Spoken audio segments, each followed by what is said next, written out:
ऑर्केस्ट्राच्या नावाखाली सुरू असलेल्या मानवी तस्करीच्या रॅकेटचा भांडाफोड झालेला आहे. मंडळी, ऑपरेशन सवेरा या विशेष मोहिमेमध्ये एक धक्कादायक रॅकेटचा पर्दाफाश करण्यात आला. वरवर पाहता हा ऑर्केस्ट्रा आणि स्टेज शोचा व्यवसाय होता, तरी प्रत्यक्षात तो अल्पवयीन मुलींची मानवी तस्करी, लैंगिक शोषण आणि आर्थिक शोषण करणारे संघटित जाळे समोर आलेले आहे. या कारवाईमध्ये 44हून अधिक अल्पवयीन मुलींची सुटका करण्यात आली, तर 21 आरोपींना अटक करण्यात आला.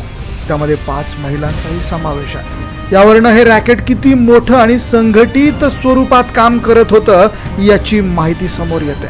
या प्रकरणातली सगळ्यात धक्कादायक बाब म्हणजे या घटनेत सर्वात भयानक गोष्ट जी होती ती मुलींना केवळ बिहारमधून नाही तर आसाम, राजस्थान, पश्चिम बंगाल, उत्तर प्रदेश आणि झारखंड अशा विविध राज्यांमधनं आणलं जात होतं.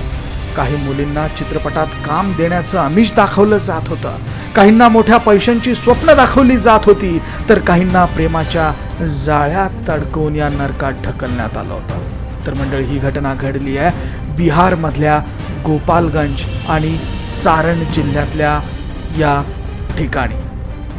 यातून आंतरराज्यीय मानवी तस्करीचं जाळं हे समोर आलंय. ऑर्केस्ट्रा, डान्स शो आणि सांस्कृतिक कार्यक्रमाच्या नावाखाली अशा कार्यक्रमांचं आयोजन केलं जात होतं. मात्र या प्रकरणात मनोरंजन हा फक्त एक मुखवटा होता. त्यामागे अल्पवयीन मुलींचं शोषण आणि त्यांची खरेदी विक्री आणि त्यांच्यावर मानसिक तसेच शारीरिक अत्याचार होत असल्याचं प्राथमिक तपासात समोर आलंय.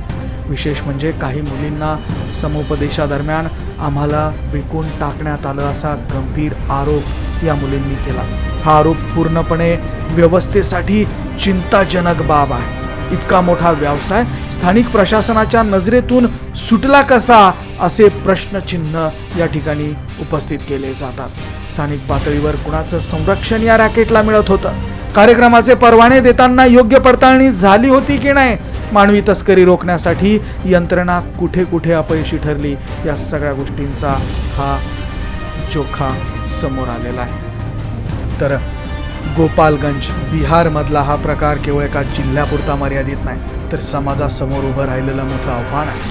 मनोरंजनाच्या नावाखाली निष्पाप मुलींचं आयुष्य उद्ध्वस्त केलं जात असेल तर त्याविरोधात केवळ पोलीस नव्हे तर संपूर्ण समाजाने उभं राहणं गरजेचं असल्याचं यावेळेस सांगण्यात आलं.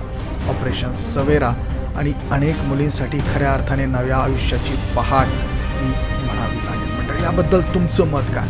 कमेंटमध्ये नोंद करा. धन्यवाद.